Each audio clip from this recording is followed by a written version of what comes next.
It's you have to go through Google, not Safari. Welcome to the Positive Power Hour. I'm Dan, your host, and we're having technical difficulties with our co-host tonight, and hopefully we'll get those figured out. For some reason, we're not getting audio on their site, but for now, you're going to have me. And I wanted to share with you some interesting things I experienced this week. Let me see what's happening here. Oh, nothing yet. All right. I was watching Netflix. I like watching some of the shows on there. And they had a documentary called The Redeem Team. And it was about the Lakers, but more importantly, the basketball team that went to the Olympics after the Dream Team went. After the Dream Team, we had a series of volunteer teams that went to the Olympics, and they didn't do very well. So they decided that what they needed was a veteran who could come in there and really guide the team along. So they invited Kobe because Kobe, is the Black Mamba. He's got, his whole thing is just that he's totally focused on accomplishing what it is he wants to accomplish. He just has such incredible drive. So they felt he would be a good addition to the team. And the interesting thing that happened throughout the documentary, and if you want to watch it, I'll give you the warning that we're going to be covering some of what this movie is about. So if you want to watch it and don't want to know much about it, you might tune out. But here's the important part. Kobe was known as a loner. He never mingled with his teammates. He was just so focused and driven on winning that he was totally consumed within himself. And he gained a reputation throughout the league of being kind of a hard ass, if you will, and that nobody really liked him. And he had, supposedly thrown Shaq under the bus through some of Shaq's misdeeds and trying to redeem himself for his own misdeeds. And so he really needed a image redo, right? So he joins the Dream Team because he wants to help, right? But the most interesting thing that happened was that they reshaped him as much as he shaped them, which is the way, the Redeem Team. That's exactly right. And I'm sure that's Luke that put that in there. That's exactly right, Luke. And did you see the movie? Hi, Cheryl. Did you get a volume with us, Cheryl? Any audio? I can't hear him. No, still no audio. Okay, I'm going to take you out for now. If it works, let me know. Anyway, the Redeem Team was, it had LeBron James and just all kinds of stars. Dwayne Wade and I think anyway, there was a whole bunch of NBA players. And one night in the early stages of this documentary, they all decide to go out and have a good time. And so they go out and they're hitting the clubs and they're doing all the stuff that, those athletes do at night. And they come in like at 2:00 in the morning or something like that, dragon tail, just worn out. And Kobe's leaving the lobby to go down to the gym to the weight room and work out at like 2 a.m. And they look at each other like, God, if Kobe's doing that kind of thing, maybe that's what we need to be doing. So they all got into it, and they all got into the incredible training level that Kobe spent every day doing. And they got to realize that if you want to reach the highest levels of success, meaning the world championship or, the Olympic gold medal, you got to put in the time and you got to do the work, because it's not going to happen just because you're athletic and because you have talent. You have to do the work. And I love that movie because it's really what we're talking about here with Mind Whispering, the Whisper Way. Kobe had such a determination to win that he wasn't going to let anything stop him. There was no negativity that he would allow in his thinking towards himself to keep him from getting the results that he was going after. And he loved the process of the training. And he said that was really what the joy came from, was practicing the process of how to get where you wanted to go. So that's what we talk about here on our show, is that positivity. And on our invitation today that I send out every Monday morning, I mentioned that, come join us tonight, get your mind right to start your weekend off right, your week right, right? And that's the whole idea, is that you have to develop that mindset for yourself, about yourself, that you are worthy of the kind of life you want to have. You deserve to have that. It's God's given right to you to have whatever you want to have in your life if you're willing to apply yourself.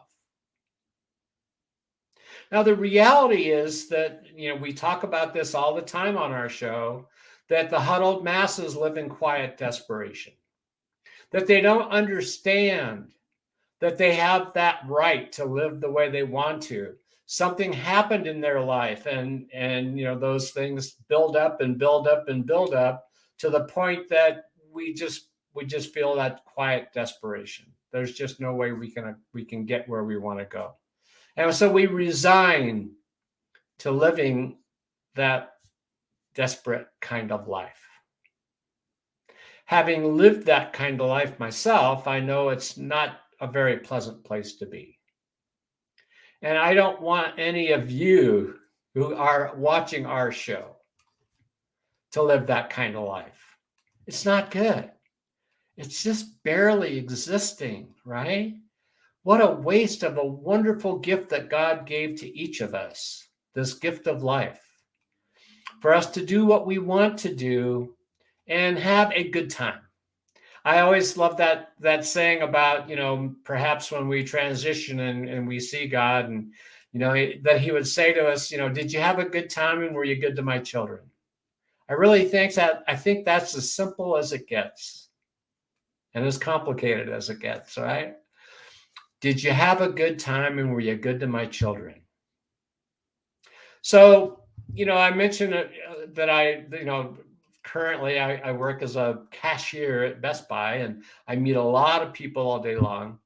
And I always talk to the children about having fun. Are you having fun today?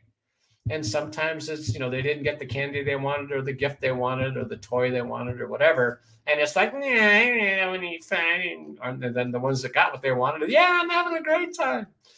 And I'll tell the parents that I always ask the children that, but in reality, I'm asking, let's see, can you hear me, Cheryl? And I can hear you. Can you hear me? I can't hear you. All right. Well, we'll do it another time. We'll try a little earlier next time and make sure we've got all the system working before we start. All right. But I appreciate you being willing to come on with me. That's really awesome of you.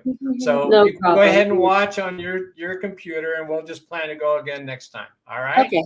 Sounds all right. Take care. All right. So Cheryl is an awesome lady. And she told me, I asked her if she would like to co-host with me today. And she said, well, I've never done anything like that, but okay, I'll do it, right? And that's that kind of spirit that I'm talking about, right? Is taking the risk to do something that's maybe not in your comfort zone, right?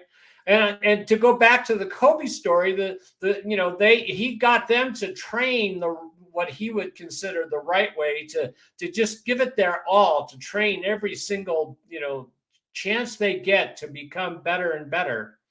And what started to happen was the other players were good socially, and Kobe lacked social skills. He was just totally into Kobe, right?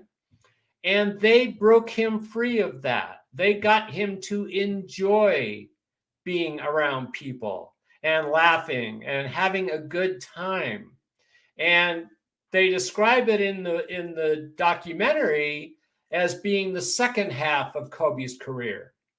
when he learned how to be a teammate and how to work more on assists, passing the ball than making every single shot, and how to help make his team better because of the experience that he had with the Olympic team. And for me, it was real enlightening, because when we lost Kobe, when he died tragically in that helicopter crash, LeBron was really upset, and I didn't know the backstory about how he and Kobe had met and how they had worked together, right? And how they had really developed a brotherhood through that whole Olympic experience. And so it gave me a much greater appreciation for one of the other reasons that LeBron may have joined the Lakers that I had no clue about, right? I thought maybe he joined the Lakers because, he's an entrepreneur and he knew that being on the West Coast was much more advantageous to his desires to work in Hollywood and make movies and documentaries and all those kinds of things, and figured it would be a great way to build his brand. And it is, let's face it. But now I have a better appreciation of why the Lakers mean so much to him, because of Kobe. And the great thing about that, well, there's a lot of great things about it, but the thing that I got from it was the fact that Kobe didn't realize the impact he was going to have on them, nor did he understand the impact they were going to have on him, right?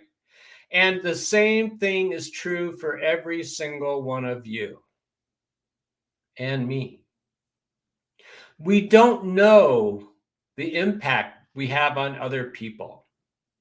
And if you don't know what that is, I've shared the story on here about how a lady friend of mine, told me that, Dan, you have no idea the impact you have on people. I've seen it. I've watched it, right? And it was amazing. And I had no clue, because I had no self-esteem, for one thing. And I really didn't know how I impacted people. Now today I do. I was gone for 10 days on a vacation, right? And when I came back to work, everybody was like, "Hey, Dan's here. Yeah." And I thought, oh my gosh, isn't that nice, right? That people are glad to see me. And what's even more important is that I know today I make a difference every single day. And you do too. If you're aware of it, congratulations. And if you're aware of it, I know that you are out there doing the kinds of things that we talk about here on the show, about helping to spread that positivity. Just if you see somebody without a smile, give them one of yours, right? Because it makes a difference. It makes a huge difference. And so if you don't know the impact that you make on people's lives, do yourself a favor and give me a call, and I'll just talking to you in a couple of minutes, I will know more about you than you do, and I'll be able to show you all the ways that you make a big difference in other people's lives. I do it all the time, so I'm very confident about my abilities in doing that, right? And it's always a joy to me when I mention something to somebody that they hadn't even thought about. And it's like, oh my God, wow, really? I put a post on Facebook this week about the same kind of things that we're talking about all the time, right? And a young lady posted a reply on it that much of that was stuff that she had learned from me years ago. And it was an example again that we don't know the impact we have on other people. And one of the positive things about Facebook and social media is that for people that are positive minded and people that are wanting to share positive information, it can be a wonderful way of helping to motivate people. Or to, like this case with the young lady just saying, yeah, Dan taught me this stuff years ago, right? And so that, of course, it's nice for me to hear. We all like feedback, right? And even more importantly, that the information that perhaps she got from me was helpful. And it's kind of like my uncle that I talked about, who was a priest, right? Who was biggest regret in being a priest was that he didn't know what the results were of the work he did in that congregation, because he was a visiting priest.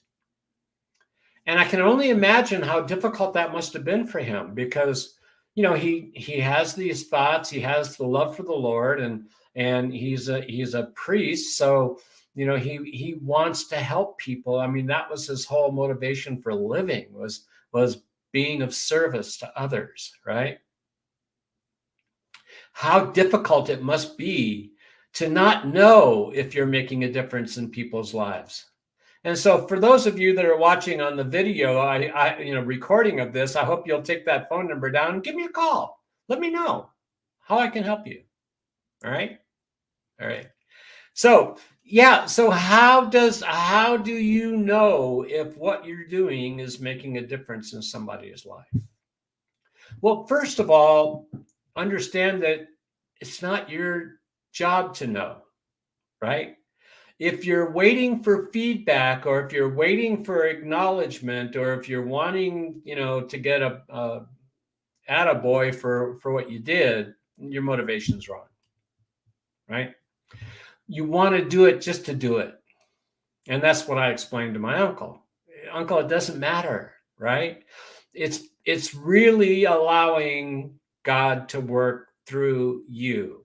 It's not your wisdom, it's his, right? That creativity that comes through to you, for you, from him. So when you get that, and you have to check, I have to check myself all the time, and so do you. Am I doing this to feed my ego, or am I doing this because I really care about people? And I've checked myself so often that I'm really clear about the fact that I really don't have an agenda for why I do something nice. I'm not trying to, get a date. I'm married, happily married, and, I don't, been a long time since I've done any, chasing of the ladies, if you will. I just want to help people recognize themselves for who they are and have a good time in this journey that we call life. So Kobe, going back and forth, I know I'm flip-flopping, but that's okay. Kobe, they win the gold, and the ceremony afterwards, they were all given a bouquet of roses, and they all had the medals, and Kobe's in with the whole group, just loving the whole experience, right? And that reminded me of how I spend each day. That every day, something happens during the day that gives me that satisfaction, that soul food of seeing that I've made a difference, right? So you do that too. And if you don't do it, maybe you want to try it. Just like Cheryl was willing to try co-hosting with us tonight, and we'll figure it out, Cheryl. No big deal. I really appreciate that fact that you were willing to try, and we'll figure it out. But that willingness to do something that you're not comfortable with, to get out of that quiet desperation, right? To risk, even though there really isn't any risk, doing something that makes you feel uncomfortable at first, right? I think I've shared with us on our show before, but I'll do it again because everything's repetition, and it's all about, reminding us the right way to think for ourselves, right? But when I first started commenting to other people about an observation, like, gosh, that's a really pretty dress, or gosh, you've got a great smile, or whatever it was I would start with. And when I first started doing it, I was so concerned about how I was going to be perceived that it that it made me a nervous wreck. I mean, I was so afraid that because of the horrible self-esteem I had, I was afraid that if I said something to a woman, she might take it as me being aggressive or, whatever the thought process could have been. And I would make her uncomfortable. Or even him, right? I'd make him uncomfortable that I just said hello, right? Because again, everything was about me. It was about how everything was how I was going to be affected by everybody and me, about me, because it's all about me. So at first it was really uncomfortable. And just like Cheryl being a little uncomfortable about, co-hosting on our show here, but yet she was going to try anyway, and we'll get it fixed. We'll get it fixed. But those are the kinds of things you have to do. You have to risk rejection. You have to, because there really isn't any rejection, right? It's just our own garbage in our head, right? And that's where we're talking about getting our mind right. There really isn't, maybe there's attackers out there and there's bad people and there's negativity and there's all of that. And I get it. But, look, that's living your life in fear. If you're afraid of the boogeyman that might be out there, and you're afraid of this and you're afraid of that, and it's kind of like I love one of the Christian sayings that if you pray, why worry? And if you worry, why pray? Right? If you believe in Jesus, if you believe in God, you believe in Buddha, whatever name you have for your God, if you really believe in him, what are you afraid of? He's already got it laid out.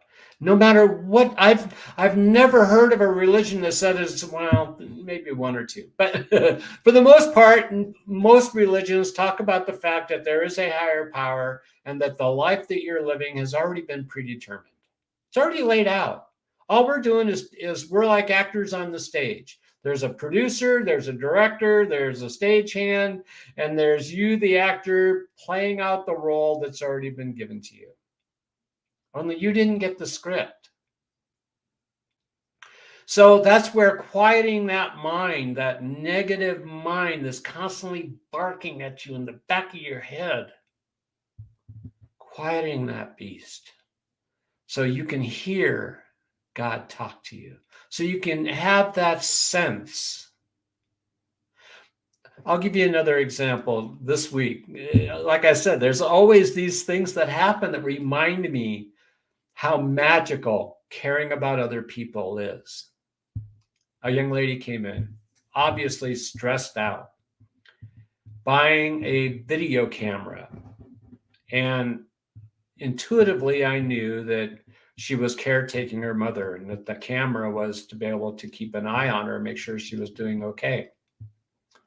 So as she's letting me know just how stressed out she is, I told her about our experience with helping Kate's mom and dad, especially her dad at the end, and how challenging it was to, we had to fly to Florida and take care of him. And of course we were happy to do it because they were wonderful people and they're our parents. And why wouldn't we do that, right?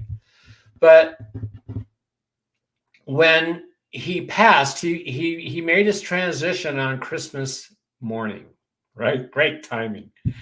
And they lived in a what was called a 4-stage retirement community, and it was almost like a hotel setting, and you have your own individual apartment in the building, and they have their own dining room, and a huge dining room where they could come down to eat and socialize, and had all kinds of social events and everything. And then you could also order your food in your room if you weren't ambulatory enough to go down and eat, or if you didn't feel like it, they'd bring the food up to you. So it was a upper class kind of an environment, right? So the morning that he passed, Christmas morning, he was in Florida. They had hospice homes for lack of a better word, but they had the setting that this Ronald McDonald or whatever it was, hospice house was right on a lake. And Tom, God love him, as he knows he's transitioning, because he was a surgeon, right? I mean, he knows what's happening, and he was diabetic. And one day the nurse comes in and he says, I haven't had my insulin in a couple of days, and he knows, right, that as your organs are shutting down, you don't need insulin anymore because the body's it's shutting down. But the nurse understood and says, "Well, doctor, if you want me to give you some insulin, I'll be happy to do that." And he goes, "Yeah, just be on the safe side. Let's do that." And then he looks at us and he says, "Why don't you guys just throw me in the duck pond?" Right? And of course, it was a hilarious moment, and that was the kind of setting that we all wanted to have for him, to send him off in a good way, right? So he makes his transition that morning, and we go back to the 4-stage place. And as we walk in the door, they ask us how Dr. Walker's doing. And we said, well, he's doing better. He made his transition this morning. And they said, oh, we're so sorry. And we said, well, he was a good man, and he's lived a good life, and he now is free of the body that isn't working for him anymore, right? And she said, well, we want to thank you for taking care of him the way you have. And we said, well, why wouldn't we do that? He's our family. And she said, you have no idea how many people put their loved ones in a place like this and never come back to see them. They just leave them. And I'm sure there are people that are that way, right? I don't think anybody in our group, in people that are visiting our site for positive reinforcement, are those kinds of people. I think the people that come visit us are people that care about other people, maybe even a little too much, right? Not enough about themselves. But again, the point was that was the experience. So I was sharing that with the woman that came in. I said, look, you're always going to be grateful that you took care of your mom. I know it's a challenge.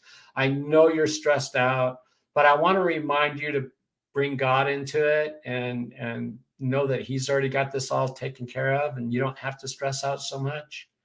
And she just looked at, and I told her about the woman that came into my line and was waiting to hear whether she had cancer or not from her doctor. And I said, oh God, you've come to the right line. I know exactly how to help you with that. Right. And so I share that story with the woman. And then I shared the story about my father-in-law. And after I finished the story, she goes, oh my God, I definitely came to the right line too, because you've reminded me of everything I needed that I've been forgetting. Right? That this is a service that she's giving for her mom, and that she'll never regret doing it, even as stressful as it might be, and that she needed to bring God into it. Right? So once again, and I tell you these stories, not because of, oh, look at how great Dan is. No, I don't care about that. What I want to remind you is that every day you have an opportunity to make a difference, and you do make the difference. You just may not be aware of it yet, right? It could be a coworker. It could be a loved one. It could be a child. It could be a parent. It could be a sibling. Who knows, right? Maybe it's the guy walking down the street that you happen to notice that he was alive. And who knows? And that's the whole point, is that when you get out of yourself, and I know how hard that is, because I was all I ever thought about. That old saying that I'm not much, but I'm all I think about, right? Well, that was kind of the way I was back in the day, right? And when you get out of yourself, and when you get out of this idea that you're less than, and that you don't deserve to have a good life, and you don't deserve, money, or the kind of life you want to live, or the work that you'd like to do, or the business that you might want to run, or whatever it might be, whatever way that you're keeping yourself from really feeling excited about the life you're living, then when you get out of that, then you get to experience this joy that I share with you as often as I can, because it's not the big things that make your life great. It's those little moments where you made a difference, where you could see somebody who really needed a smile, really needed to have somebody know that they exist, because that quiet desperation has been so intense. There's such a burden on their shoulders. We've all had those moments, right? So we've all felt what that feels like, right? So we can see it in other people. We know when it's happening to somebody, when they're in that quiet desperation. And because we've been through it, that's the great thing about all the things we go through that seem so hard, is that every moment we have an opportunity to lighten somebody else's load. And when we do that, we actually lighten our own load. It's amazing how it works. It's like we talk about all the time on our show here about you can't outgive God, right? But boy, it sure is exhilarating trying.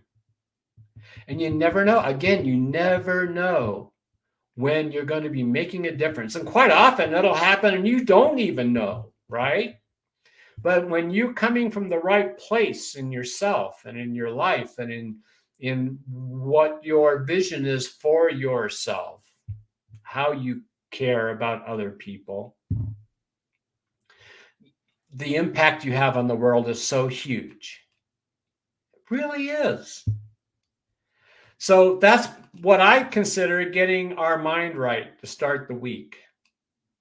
If we start the week off with, oh my God, I don't know how I'm going to get everything done. I don't know who's going to take care of me. I don't know, is my boss going to be upset with me today? Am I, what are, and all the thoughts are weighing us down. And it's like, oh my God, it's Monday and I got to go back to work and work sucks. And how can you have a positive experience when you're starting your week off that way, right? How exciting it can be when you can't wait to get to work because you're going to have an opportunity to be of service. It's such a simple little thing, and yet it makes all the difference in the world. The young lady I was talking about who commented that she learned a lot of this stuff from me years ago, I have this saying that I use a lot. I haven't used it too often on our show here, but I need to, and maybe that's why part of this came up this week, was that the beatings will continue until your attitude improves. And I have mentioned it on the show before, I know I have. But the beatings will continue until your attitude improves. And she hated that saying. Every time I'd say it, she'd go, oh, God, he did it again. I hate that saying. Until she realized how important it was. And she did. And that's I think, what she was commenting on, right? It's not the world that's the problem. It's not your spouse. It's not your kids. It's not the job. It's not anything. But you, it's your attitude. And I go, look, I'm human. I have those moments where something will happen and I'll just, right? Fortunately, when it happens nowadays more quickly than it used to, I can look at it and go, that was me. That was me. It wasn't them. And I can make amends quicker, right? Because if I don't make amends, then that's going to eat at me that I was such an a-hole for a few minutes, right? I was such a jerk. I can't believe I did that, right? But if I can walk up and say, hey, I'm sorry. I had a bad day. I had a bad moment. I'm sorry. I'm going to do my best to do better, right? But also, sometimes rattling the cage kind of helps, right? So we have to look at all that. I'll own my part, right? And I want them to own theirs too. So it can go either way. So that's what we're talking about tonight, is getting our mind right to start our week off right. Are we going to be of service, or are we going to expect to be served on? Are we going to expect other people to recognize how wonderful we are? That works, right? So it's, if you got your mind right and you're excited. I mean, when I woke up this morning, I was so excited because I'm working on some things, right? I'm working on a lot of things, actually. But I had a plan for how I wanted to get things done today. And I actually exceeded that plan. It was much more than I expected to get done today. And yet different too, which was even exciting. I had a plan for how the day was going to go. And for the most part, it went that way, but there were some rather strong differences, right? And I let that be okay today because I didn't have to have total control. I recognize the things that I'm working on. There's a lot of things that I'm working on. And every once in a while, it can get to feel a little overwhelming. And when I get that feeling, I just take a deep breath and go, it's not overwhelming if I'm in the moment, right? So whenever you're feeling overwhelmed, recognize that it's because you're in the past or you're in the future. You're not in the moment. Because in the moment, you can only do one thing. It's when you're thinking about those 30 things that you're needing to get done that you get overwhelmed. So if you're saying, okay, what's my next step? What am I going to do next? You never get stressed out, or seldom get stressed out. It only happens when you get out of that moment, right? Being in the moment. So we want to make sure our attitude is right, and we want to make sure we're living in the moment, because the past is gone, right? Can't remake it. And the future is not here yet. That next moment hasn't happened yet. I have no idea what's going to happen in that next moment. And living that way, I get to be much more flexible, and so will you. I love the illusion of control, right? We all think we've got all this control over what's going to happen and how things are going to go. And the more I realize that I have very little control, the easier it gets. I don't have to try to fix everything. I don't have to try to plan everything. I don't have to try, I don't have to do any of that kind of stuff. Just be in the moment and see what God has in store next. And as you get that mind quiet, your intuitive sense starts getting stronger. I tell young ladies all the time that you ladies used to be really intuitive. I mean, God, you could pick up, you knew when a child was about to fall down, right? You'd be running to catch them before they even hit the ground because you were just so tuned into what was going on. Then you all decided you wanted to be more like us men, and you wanted to get out and work in the workaday world and do all that kind of stuff, and kind of lost that intuitive sense. So we want to help you get it back, right? And how you get it back is by quieting that mind. So you can hear when that robot says, "Danger, Will Robinson, danger," right? The mind's doing that all the time. So that's all you hear is danger, right? So that intuitive sense is just gone because you're now in that fight or flight mode most of the time. So when you get the mind quiet, and that's why wearing the whispers, we talk about it every week, right? I know it looks weird. It's a little piece of plastic. How in the world can that make any difference? But I was talking to one of my longtime customers just yesterday, and we realized that we've known each other for 25 years now. I knew her daughter when she was just barely a teenager. And now she's a mother, right? And she's much older, obviously, right? But I mean, that's how long we've known each other.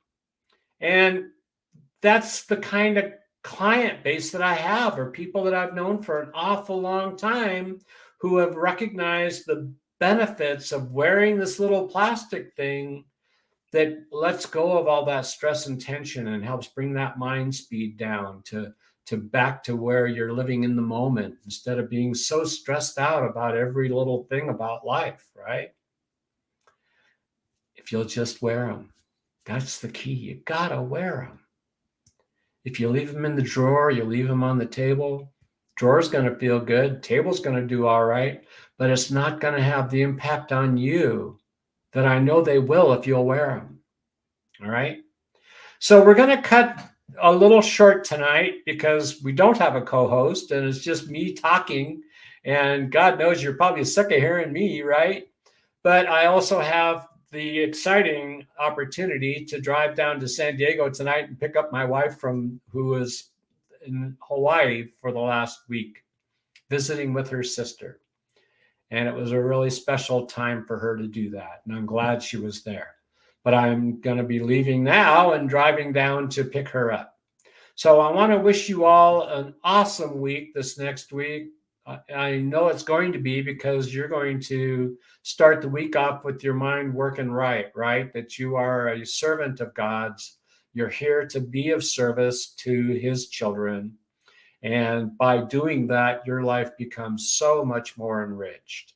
So as we end our show every week, we're going to ask ourselves, if we see somebody without a smile, what should we do?